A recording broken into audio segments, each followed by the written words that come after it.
बिस्मिल्लाहिर्रहमानिर्रहीम। अस्सलाम वालेकुम। डियर स्टूडेंट्स, डियर किड्स, प्यारे बच्चों, आज का टॉपिक मेरा है डियर पेरेंट्स। एक्चुअली वालदैन की तात हम अक्सर पढ़ते हैं, माँ के कदमों तले जन्नत है, लेकिन हमें उसका सही मफहूम नहीं आता। आज आपको बहुत खुल के बताने वाला हूँ। मैं बात एक शेर से शुरू करता हूँ, बहुत अच्छा शेर है कि वो लफ्ज ढूंढ रहा था लरसते होंठों से। वो लफ्ज ढूंढ रहा था लरसते होंठों से, ज़ईफ बाप ने बेटे से बात करनी थी। क्योंकि आजकल दौर ऐसा आ चुका है कि अगर वालिदैन बूढ़े हैं और बेटा कमा रहा है तो वालिदैन 100 दफ़ा सोचते हैं कि मैंने ये बात बेटे से करनी है, करूं कि ना करूं, करूं कि ना करूं, कि इसको गुस्सा आ जाएगा। तो वालिदैन का रुतबा क्या है, आज यकीन करें आपकी आंखें खुल जाएंगी। पूरा सुने, यकीन करें कि जिनके वालिदैन जिंदा हैं वो कभी उसकी उनकी नाफरमानी नहीं करेंगे, और जिनके फौत हो गए हैं वो हमेशा उनके लिए दुआ मग़फ़िरत करते रहेंगे। देखिए, इसमें बेशुमार पॉइंट्स लेकर आ रहा हूँ। सबसे पहले तो ये कि अगर आपके वालिदैन फौत हो गए हैं, अल्लाह ना करे, तो उनके लिए दुआएं करते रहे। जो बंदा अपने वालिदैन के लिए दुआएं करता रहता है उसके रिज़्क़ में अल्लाह ताला बहुत बरकत अता फरमा देते हैं, उसकी उम्र में बरकत आ जाती है, और जो छोड़ देता है उसका रिज़्क़ रोक लिया जाता है। एक हदीस है, उसका मफहूम है कि अगर आप 70 साल तक खाना काबा का तवाफ करके उसकी नेकियां अपने वालिदैन को हदिया करते रहो, तो तब भी आपने उस आंसू के एक कतरे का बोझ भी हल्का नहीं किया जो आपके बुरे सलूक की वजह से आपकी वालिदैन की आंखों से गिरा था, और चाहे वो कतरा बाहर गिरा हो या चाहे अंदर गिरा हो। वालिदैन की खिदमत जिहाद से भी ज्यादा अफजल है। एक सहाबी का किस्सा आपने सुना होगा ना, कि जिहाद की इजाजत मांगने आया तो आपने कहा वालिदैन जिंदा है, उसने कहा बिल्कुल, फरमाया उनकी खिदमत करो, ये ज्यादा अफजल है। अगर आप वालिदैन का शुक्र अदा नहीं करते तो आप अल्लाह का कभी शुक्र अदा नहीं करते। और अगर वालिदैन आपके साथ चल रहे हैं ना, तो उनके ना आगे चले ना दाएं बाएं चले, बल्कि पीछे चले जैसे गुलाम चलते हैं। और अगर आप नमाज पढ़ रहे हो, आप गौर करें नमाज कितनी इंपॉर्टेंट चीज, नमाज पढ़ रहे हो और आपके वालिदैन आपको आवाज दें तो नमाज तोड़ दे, नमाज जैसी अफजल इबादत तोड़ दे और वालिदैन की बात सुने। हज़रत पाक सल्लल्लाहु अलैहि वसल्लम का इरशाद है कि अगर मेरी माँ जिंदा होती, मैं नमाज पढ़ रहा था और मेरी अम्मी मुझे पुकारती, तो मैं नमाज तोड़ देता और मैं अपनी अम्मी और अपने अब्बू की बात सुनता।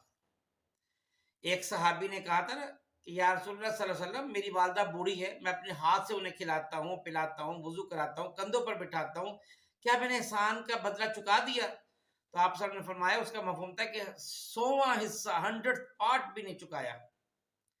हजरत अलकमा रज़ियल्लाहु ताला अन्हु का किस्सा आप सब कुछ जानते हैं ना, कि वो हालांकि बहुत सदका खैरात करते थे, इबादत करते थे, लेकिन उनकी वालदा उनसे नाराज थी, तो उनकी जुबान पे कलमा जारी नहीं हो रहा था मौत के वक्त। आप ने फरमाया, वालिदैन वालदा से कहा इसको माफ कर दो, तैयार नहीं थी माफ करने पर। तो आपने कहा कि ठीक है, हम आग जला के इसको आग में यहीं जलाते हैं। तो आप हजरत उनकी वालदा कहने लगी कि ये मैं कैसे देख सकती हूँ? तो उन्होंने कहा आखिर क़यामत में भी तो यही कुछ होगा, फिर माफ कर दो। माफ किया तो उनकी जुबान पे कलमा जारी हो गया।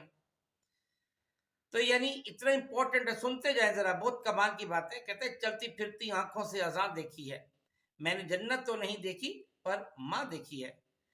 मेरी माँ का मिजाज मत पूछो, सिर्फ बातों से मान जाती है। वालिद के बारे में यह है कि वालिद की रजा में अल्लाह की रजा है, और वालिद की नाराजगी में अल्लाह की नाराजगी है। यानी अगर आपके अब्बू आपसे खुश है तो अल्लाह आपसे खुश है, अगर आपके अब्बू आपसे नाराज है तो अल्लाह आपसे नाराज है। और अगर आप अपने वालिदैन को मोहब्बत भरी निगाह से एक दफा देखते हैं, आपको एक कबूल हज का सवाब मिलता है। तो एक सहाबी ने कहा ना कि या रसूलुल्लाह सल्लल्लाहु अलैहि वसल्लम, अगर हम दिन में 100 दफा उन्हें प्यार मोहब्बत से देखें तो आपने फरमाया 100 हज का सवाब मिलेगा। आप अंदाजा करें, देखिए क़यामत के दिन अभी हिसाब किताब शुरू नहीं हुआ होगा तो दोजख से एक सर बाहर आएगा, एक सर बाहर आएगा बहुत बड़ा, और वो सर होगा, वो चुन चुन के 3 किस्म के लोगों को उठा के दोजख में डाल देगा। उनका हिसाब किताब नहीं होगा। उन 3 किस्म के लोगों में एक वो भी होगा जो दुनिया में वालिदैन का नाफरमान था। अब बताएं कि जो इंसान, जिस इंसान का हिसाब किताब ही नहीं होगा, तो क्या वो कभी जन्नत में जा सकता है? कभी भी नहीं, मुस्तकिल दोजख में जलेगा। और जो वालिदैन का नाफरमान है اس کو جنت کی خوشبو بھی نہیں کبھی آئے گی، اور جنت کی خوشبو 1000 سال کے فاصلے سے آتی ہے۔ کہتے ہیں جو والدین کا نافرمان ہوگا قیامت میں اللہ تعالیٰ اس کی طرف تھوڑی سی بھی نرمی کی نگاہ نہیں کرے گا، رحمت کی نگاہ نہیں کرے گا، اور والدین کے نافرمان پر اللہ تعالیٰ لعنت بھیجتے ہیں۔ لعنت کا مطلب ہے پکی اس کے لیے دوزخ لکھ دی گئی ہے، اور جو والدین کا نافرمان ہو اس کے لیے مصائب کا سلسلہ شروع ہو جاتا ہے، اور جو اللہ والدین کا فرما بردار ہو اس کا نام جنتیوں کی فہرست میں لکھ دیا جاتا ہے، کیونکہ یہ تو جنتی ہے، اس کا نام اس میں درج ہو گیا۔ موسیٰ علیہ السلام نے ایک انسان کو، آدمی کو دیکھا نا کہ وہ اللہ تعالیٰ کے عرش کے پاس اس کا رتبہ تھا، تو جب پوچھا کہ اس میں سے کون سی خاص بات تھی، فرمایا یہ والدین کا فرما بردار تھا۔ آپ دیکھیں کہ یہ جو نافرمان ہے خدا ایک دفعہ بھی قیامت کے دن اس سے کلام بھی نہیں فرمائیں گے اور نظر رحمت بھی نہیں فرمائیں گے۔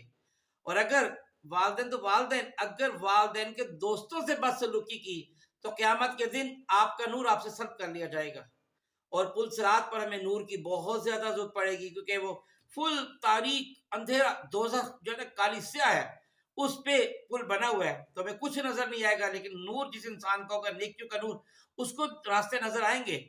تو اگر والدین کا نافرمان اس کا نور ہی نہیں ہوگا۔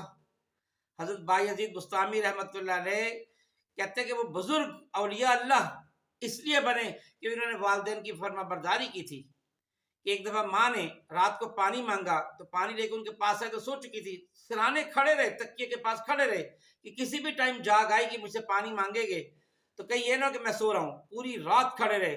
جب تہجد کے وقت ماں کی آنکھ کھلی تو پانی مانگا تو پانی پیش کیا جاتا ہے، اسی بات سے ان کو اتنا بڑا بزرگ بنا دیا۔ کہتے ہیں ان کے ہونے سے بخت ہوتے ہیں، باپ گھر میں درخت ہوتے ہیں۔ والدین کی دعا انسان کی تقدیر بدل دیتی ہے۔ تقدیر حالانکہ آپ کو پتہ تبدیل نہیں ہوتی، لیکن والدین کی دعا سے تقدیر بدل جاتی ہے۔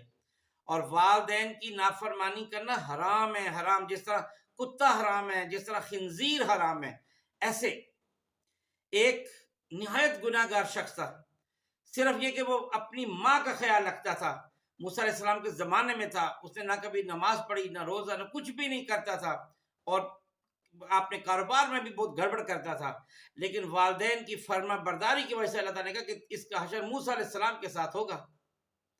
آپ اندازہ کریں تو اگر کسی کی انسان کی زبان تیز ہے تو یقین کریں ماں باپ کے اوپر اپنی زبان کی تیزی نہ آزمائیں، انہوں نے تو آپ کو بولنا چلنا سکھایا ہے، ان کے سامنے اف بھی نہیں کرنی، اف بھی نہیں کرنی، اور اپنے اف تو بڑی دور کی بات ہے، اپنے والدین کے آگے آواز بھی اونچی نہ کرو، ورنہ سارے اعمال ضائع ہو جائیں گے اور ہمیں خبر تک نہیں ہوگی۔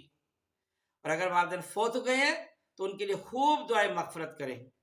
اور اس میں لاسٹ پوائنٹ میں آپ کو بتاؤں کہ آپ دیکھیں کہ والدین آپ کے لیے کھانا وانا پکاتے ہیں، آپ کی امی آپ کے لیے پکاتی ہیں، آپ سکول گئے ہیں، کہیں آفس گئے ہیں، 3-4 گھنٹے لگا کے آپ کی مدر نے آپ کے لیے کھانا پکایا، اور آپ آ کے ایک لمحے میں وہ کھانا پرے کر دیتے کہ مجھے تو بینگن پسند نہیں، مجھے کدو پسند نہیں، مجھے کریلے پسند نہیں، مجھے ٹنڈے پسند نہیں۔ آپ ذرا اس وقت اپنی ماں کا چہرہ دیکھا کریں، آنسو گرتے ہیں لیکن سامنے نہیں، باہر نہیں، اندر کی طرف گرتے ہیں۔ آپ نے یہ جو ابھی جو میں نے کہا تھا کہ 70 دفعہ خانہ کعبہ کا 70 سال خانہ کعبہ کا طواف کرتے رہو، لیکن والدین کی آنکھوں سے جو آنسو گرے گا آپ اس کا بوجھ کبھی ہلکا نہیں کر سکو گے۔ تو والدین کی اطاعت اپنے اوپر فرض کر لو، اس کے بغیر ہماری نجات نہیں ہے۔ دور رہتی ہیں صدا ان سے بلائیں ساحل، اپنے ماں باپ کی جو روز دعا لیتے ہیں۔ بہت شکریہ، السلام علیکم ورحمۃ اللہ وبرکاتہ۔